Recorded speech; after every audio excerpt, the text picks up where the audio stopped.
कि तुम्हारी शादी कितने साल हो गए? कहा कि 15 साल हो गए मगर बच्चे नहीं हुए। तो कहा कि अच्छा बच्चे नहीं है तो ठहरो, मैं उस वक्त तक मैं खाना नहीं खाऊंगा जब तक तुम्हारे लिए दुआ नहीं कर देता हूँ, दुआ नहीं कर देता हूँ। तो हजरत यानी फकीर ने खाने से पहले उसके लिए दुआ कर दी और दुआ के लिए हाथ रे परवरदिगार इस औरत को तू एक बेटा अता फरमा दे। आवाज आई कि इसकी किस्मत में एक भी औलाद नहीं। तो कहा कि एक नहीं तो फिर 2 दे दे। ए रब तुम्हारे खजाने में कमी किस बात के, 2 दे दे।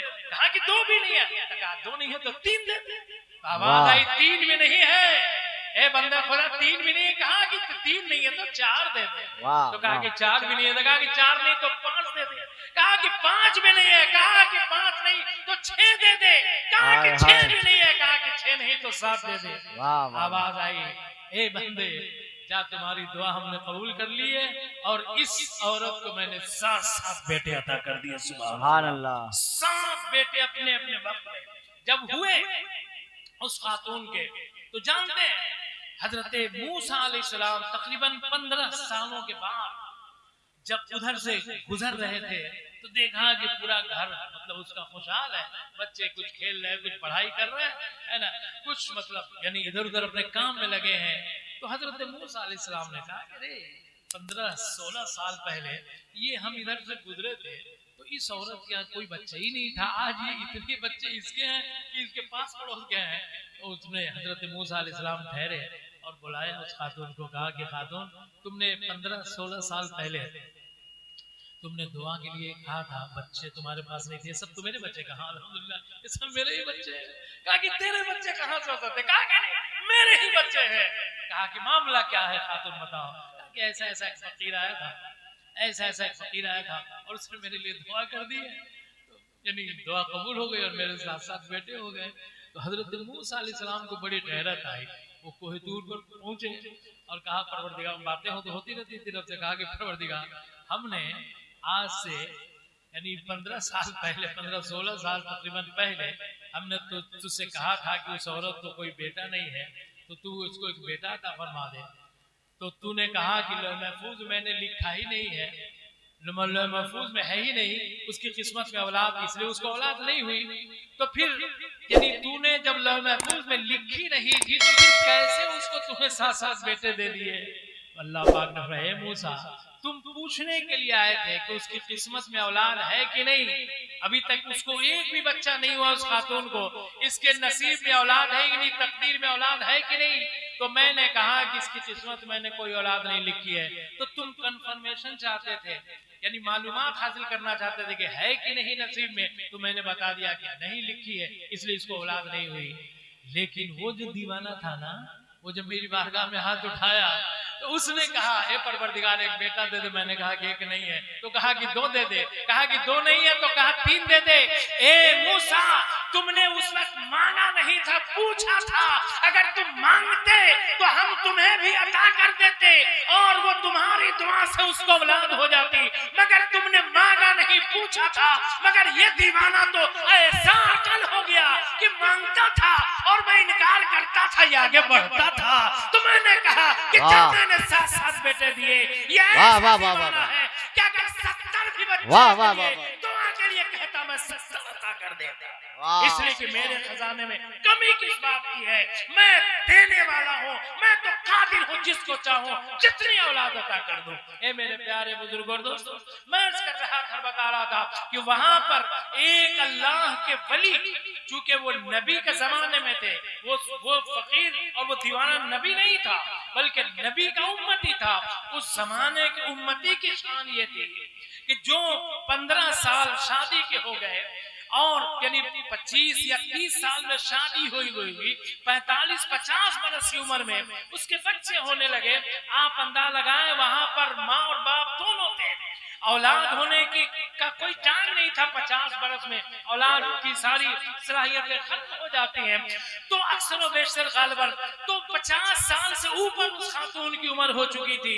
लेकिन अल्लाह तबारक व तआला ने जब दुआएं कर दी, जब उस फकीर ने दुआएं कर दी है तो रब ने उसे साहब औलाद कर दिया उस औरत को और 7 बेटे अता किए। तो वहां माँ बाप थे जिंदा, माँ बाप थे जिंदा, मियाँ बीवी जिंदा थे, तो उस फकीर की दुआओं से अल्लाह तबारक व तआला ने जो एक भी औलाद नहीं उसकी किस्मत में लिखी थी, 7 औलाद अता कर दी।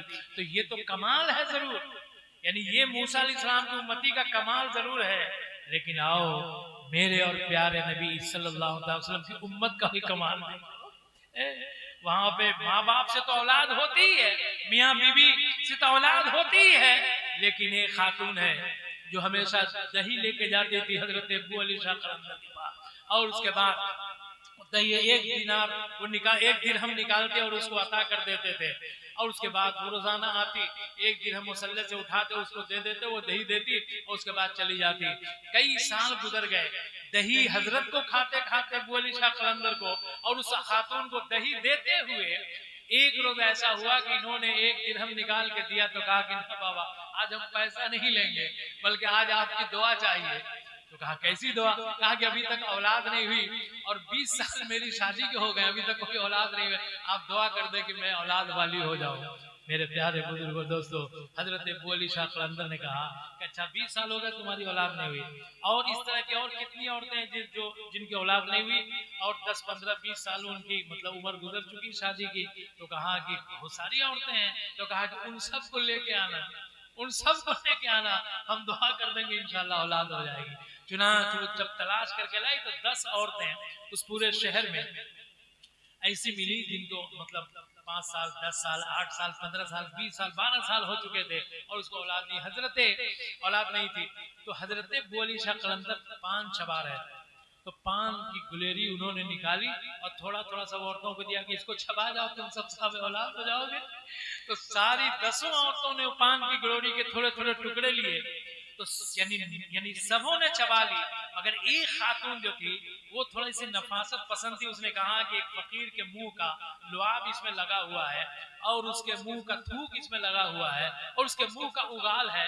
उसने घिन की और उसके बाद ले जाकर उस पान के टुकड़े को जो चबाया हुआ था हजरत कर दिया हुआ था, सबने खा लिया, लेकिन उसने जाके पत्थर के नीचे दबा दिया, उस बाद अपने घर चले गए। 9 महीने के बाद यानी सबके यहाँ एक एक बेटे अल्लाह तबारक व तआला ने अता किए, सब साहब औलाद हुई और सब लेके चली अपनी औलाद को हजरत की बारगाह में दुआ कराने के लिए। तो सारी वो औरतें पहुंची, 9 औरतें। हजरत अबू अली शाह कलंदर ने कहा कि अरे उस दिन तो तुम लोग 9 महीना पहले 10 औरतें आई थी, एक कहाँ रह गई? कहा कि उसको हुई नहीं कोई औलाद।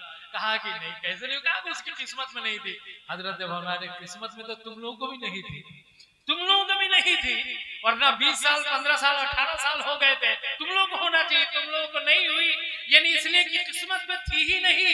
अल्लाह वाले तो टूटी हुई तकदीर बदलते हैं, बिगड़े हुए किस्मत बनाते हैं, खोया हुआ नसीबा जगाते हैं। जो हर तरफ से मायूस हो जाए, की दी हुई ताकत और कुव्वत की बुनियाद पर वो अता फरमा देते हैं। वाह वाह वाह वाह वाह, तुम्हारी तकबीर, नारे रिसालत, तकरीबाते उर्से मुकद्दस। उस खातून को बोला, चुनांचे वो आई, डरी हुई, सहमी हुई, शर्मिंदा थी। हजरत ने फरमाया कि अरे तुमको कोई औलाद नहीं? कहा कि ना हुजूर हमको नहीं औलाद दी, किस्मत में थी नहीं इसलिए नहीं हुई, तो कोई फर्क नहीं। कहा कि कैसे, ऐसा कैसे होगा? किस्मत में तो सबकी नहीं थी, सबको हो गई, लेकिन तुमको नहीं हुई, आखिर क्या मामला है? तुमने वो गोलोरी खाई थी जो मैंने जूठा दिया था? कहा कि ना हुजूर नहीं खाई थी। कहा कि उसको कहाँ रखा था तुमने? कहा कि रास्ते में एक पत्थर का टुकड़ा था, उसके नीचे मैंने दबा दिया था। अल्लाह अल्लाह। हजरत फरमाते हैं कि जा ए खातून, उस पत्थर का टुकड़ा उठा के देख, वहीं पे तुम्हारा खेलता हुआ बच्चा मिलेगा। सुभान अल्लाह। वो खातून चली है और जब जाती है और सारी औरतें गई तो पत्थर का टुकड़ा हटाया गया, तो एक बड़ा गड्ढा था और उस गड्ढे में एक नहायत खूबसूरत चांद जैसा बच्चा खेल रहा था। अल्लाह अल्लाह बंदा लगा बोलने की आई, कहा कि मैंने कहा था ना कि मेरी पान की गिलोरी जो खा ले उसको अल्लाह साफ औलाद कर देता है। तुमको क्यों नहीं औलाद हुई? तुमने खाया ही नहीं था। ए मेरे प्यारे बुजुर्गों दोस्तों, तो ये हजरत अबू अली शाह कलंदर है। अल्लाह अल्लाह, ये कोई नबी नहीं है, सहाबी नहीं है, ताबई नहीं है, तबे ताबई नहीं है, रसूल के गुलामों के गुलामों के गुलामों के गुलामों के बाप के बहुत गुलाम हैं, रसूल के ये उम्मती हैं, तो रसूल के उम्मती का जब ये हाल है तो फिर रसूल के यानी इस तमाम ये जितने गुलाम हैं और खासाने खुदा हैं और खासाने रसूल हैं, उनकी जिंदगी और उनकी करामतों का क्या हाल होगा। सुभान अल्लाह। प्यारे बुजुर्गों दोस्तों, और आप अंदाज़ा लगाएं, गौर फरमाएं कि सुनिए, मूसा अलैहिस्सलाम की उम्मत में जो वली थे ना, उन्होंने माँ बाप के वजूद से औलाद के लिए दुआ की और उनको औलाद हुई। लेकिन आप बताओ, दुनिया में पत्थर से कोई औलाद पैदा हुआ तो तुमने देखा है? तुमने लकड़ियों से, जमीन से औलाद निकलते देखा? नहीं देखा होगा। तो वहां कमाल था, मगर बहुत बड़ा कमाल नहीं था। बहुत बड़ा कमाल तो मोहम्मद के गुलामों का था कि पत्थर के नीचे औलाद निकाल दी है और जमीन से औलाद निकाल दी। अल्लाह न यहाँ कोई माँ है न कोई बाप है, उस वली की करामत है और उस वली की सलाहियत है, वो अली शाह की ताकत है। तो उन्होंने पत्थर के नीचे वो औलाद तैयार कर दी है और वो जिंदा रही वो औलाद। मैं करना चाहता हूँ, बताना चाहता हूँ कि आप अंदाज़ा लगाओ, और ये वाकया मैंने इसलिए बयान किया है कि अरवाह सलासा उन लोगों की किताब है। किन लोगों की किताब है? उन लोगों की किताब है। उन लोगों का हम नाम नहीं लेंगे, इसलिए कि उनका नाम ले लें उन बदफलों का तो फिर हम लोगों को पता नहीं यानी खाना फिर मतलब मैसर होता है या नहीं, या सुबह का नाश्ता मिलेगा नहीं, इसलिए कि उनके चेहरे इतने यानी मकरूह होते हैं उन रसूल के गद्दारों के और रसूल के दुश्मनों के और उन नजदियों के, उन मुनाफिकों के, इसलिए नाम तक हम नहीं लेते, इशारा कर देते हैं। उन लोगों की किताब है अरवाह सलासा, उसमें ये वाकया लिखा हुआ है। उसके मौलवी साहब ने लिखा है ये वो अली शाह कलंदर का वाकया। ये मेरे प्यारे ऐसे तो वाकयात से हमारी किताबें भरी पड़ी हैं, ये उन बदअकीदों की यहाँ भी ये किताबें पढ़ी जाती हैं और उनके लिखे हुए ये वाकयात लोग पढ़ते रहते हैं और फिर भी कहते हैं कि वलियों को कोई पावर नहीं, वलियों को इख्तियार नहीं है। अरे इख्तियार नहीं तो काहे को किताब में लिखते और काहे को छापते हो? इसलिए छापते हो कि तुम्हारी भी उनकी भी अपनी पीरी मुरीदी होती। अब वो लोग मुरीद करते हैं, पता नहीं मुरीद करते हैं कि मरीज करते हैं, इसलिए कि उनके मुरीद मरीज ही होते हैं और हम लोगों के मुरीद वाकई मुरीद होते हैं जो इरादा करते हैं रब तक पहुंचने का और अल्लाह वाला बनने का। उनका इरादा, उनकी मुरादें पूरी होती हैं। अल्लाह तबारक व तआला हम सबको इन अल्लाह वालों से ज्यादा कस्ब फैज की तौफीक अता फरमाए। आमीन सुम्मा आमीन। और ये हम कहते हैं कि सरकार सुल्तानी की वो जात है ना, कि वो उनकी वो शान है ना, कि मैं कहता हूँ कि आज तक जो भी सरकार सुल्तानी के दर पे हाजिर हुआ और उनके गुलामों के दर पे हाजिरी दी है, उसकी मुरादें अल्लाह पाक ने पूरी फरमाई है, उसकी मुरादें पूरी फरमाई है। इसलिए कहने वाले ने कहा है कि क्या नहीं मिलता है उस दर से तो जाके देखिए, कि क्या नहीं मिलता है उसी दर से तो जाके देखिए, हजरत तेरे अली से लो लगा के देखिए, वाह वाह, लो लगा के देखिए तेरी किस्मत का सितारा यार होगा आज पर, कि तेरी किस्मत का सितारा यार होगा आज पर, उनकी चौखट पे जरा दिल को झुका के देखिए। हजरात ये देखिए खतीब आज़म हिंदुस्तान माहिर वेदो कुरान हजरत अल्लामा आजम रजा फरीदी चतुर्वेदी साहब किबला की आमद हो रही है। इस्तकबाल कर ले नारे तकबीर, नारे रिसालत, तकरीबात उर्स मुक़द्दस हजरत अल्लामा आजम रजा फरीदी चतुर्वेदी साहब किबला, नारे तकबीर, नारे रिसालत। एक और यानी करामत सरकार सुल्तानी की, यानी कितना बाफैज़ ये सिलसिला मैं बयान करके गुजर जाना था। अल्लाहु अकबर, अल्लाहु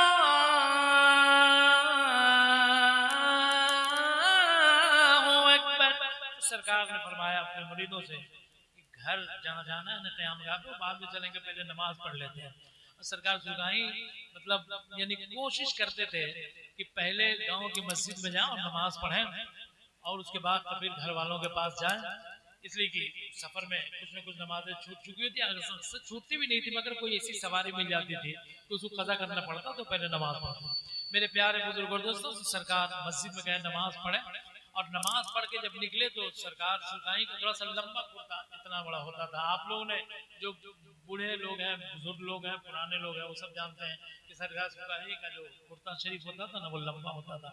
अक्सर बेशतर लुंगी पहनते थे, गोल टोपी पे वो रुमाल का वो गोल बना के वो पगड़ी टाइप का वो बांधते थे, हाथ में एक छड़ी रहती थी और चश्मा रहता था, यानी चश्मे मुबारक पे। तो ये हजरत का आयुला था, बिल्कुल सादा और सिंपल, मतलब जिंदगी हजरत की गुजरती थी। तो लंबा कुर्ता था। तो जब नमाज पढ़ के जब वो साहब खाना के घर की तरफ चले तो बच्चे सब देखते कि बाहर के लोग आए हैं, तो देखने के लिए इकट्ठे हो जाते हैं गांव में। अब कोई अगर बुजुर्ग आ जाए गांव में तो कोई बच्चा देखने के लिए नहीं निकलता है, इसलिए वो सब मोबाइल में सब देखता रहता है। जिस बुजुर्ग को देखना, जिस पीर को देखना हो और जिस आलिम को देखना हो या जो कुछ देखना हो सब मोबाइल में देखता है, बाहर कुछ नहीं देखता है। बाहर सिर्फ इसीलिए निकलता है कि उसको स्कूल जाना है, अगर स्कूल नहीं जाना रहता तो घर में खाली रात दिन मोबाइल देखता रहता। तो बहरहाल तो मतलब बच्चे सब साथ में हो लिए। तो एक बच्चा उसमें का थोड़ा सा शौक किस्म का था, तो वो उनका कुर्ता हजरत का पकड़ता कहता ही क्या पहने हुए पीर साहब, ये क्या पहने हुए, इतना बड़ा कोई कुर्ता होता है, इसमें तो दो आदमी का कुर्ता बन जाता है, अकेले दो आदमी का अकेले सिलवा के पहने हुए हैं। तो जो मुरीद उसको साइड करते थे, साइड हो जाता था, फिर लोग चलने लगते थे, फिर उनका कुर्ता पकड़ खींचता था, कहती ही कोई कुर्ता, ये कोई कुर्ता। तो सरकार सुरगाई ने पीछे मुड़कर देखा, यानी दो चार बार तो माफ कर देते हैं बुजुर्ग लोग, अब बार बार कोई गलती करे तो थोड़ा जलाल आ जाता है। तो उन्होंने बच्चे की तरफ मुड़ के देखा, कहा कि कैसा बदतमीज बच्चा है, कैसा पागल बच्चा, ये कहाँ का बच्चा, किसका बच्चा है, बिल्कुल पागल लग रहा है। इतना कहना था कि वाकई वो बच्चा पागल हो गया, पागल हो गया। वो सीधे घर गया, चुप रहता था, और उसके बाद जब बोलता था तो खाली ही करता रहता था। अब मतलब सरकार सुना गया, जितने लोगों को मुरीद करना था, दुआ तावीज़ करनी थी वो किया, जितने तो ठहरना था टाइम करने का, उसको सुरगान शरीफ लौटा।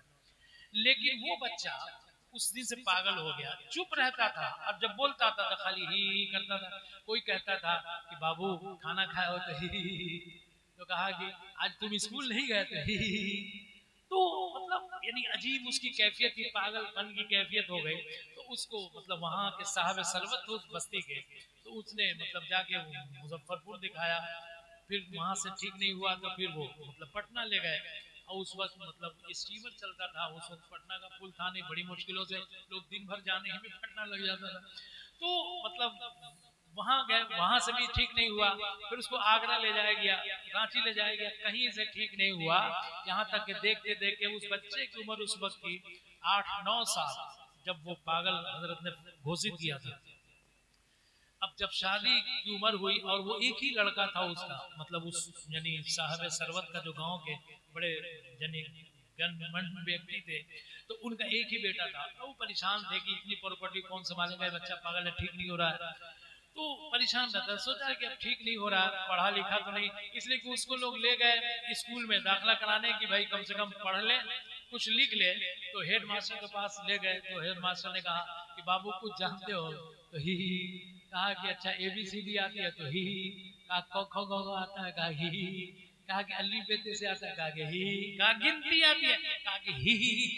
तो मतलब टीचर ने कहा कि सुनिए, ये बच्चा हमेशा ऐसे ही हंसेगा तो लोग मतलब इसको पत्थर मारेंगे और लोग परेशान रहेंगे, मजाक उड़ाएंगे और सर क्लास का मजाक बन जाएगा, इसलिए आप इसको ले जाइए और इसको पढ़े उड़ेगा नहीं। बेचारे वो मायूस होकर लिया, वो देखते देखते वो बच्चा 22-23 साल का हो गया।